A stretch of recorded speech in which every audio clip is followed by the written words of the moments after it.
When I got started in the egg business, it was a survival to get by one day at a time and plan for the next day. And that was pretty much the start of it all. You know, as you go along, you need people that know a lot more than you, and associating yourself with the right people is kind of the whole key.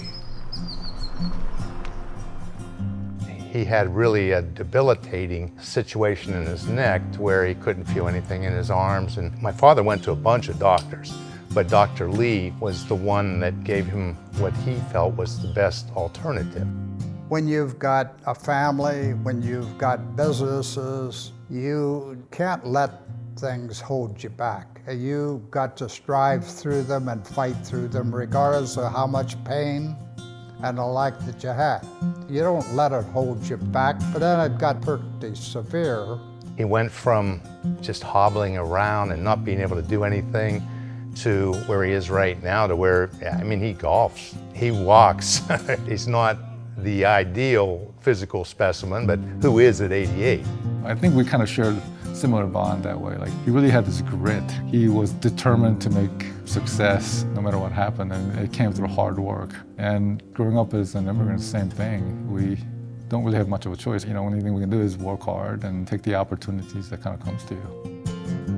And that probably was the real big turning point to where I felt that I really had to give something back to him. Very satisfied to be to help other people more than myself. It dates back to my childhood. My mother, she was crippled most all of her life. She had to push the chair in front of her to get from one room to the next. I struggled with it. I would go to bed at night. I hear her moaning and crying.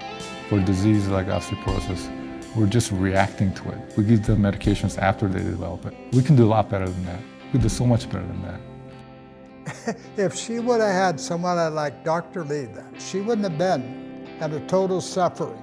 That, of course, will always be with me. There's so much more research that we can do with the biobank that can change the course of some of these patients for the next generation. I know that there is. With Bethel family's generosity, stuff like that is possible. It's that type of story that he has in his background that really gives me motivation to not waste this opportunity.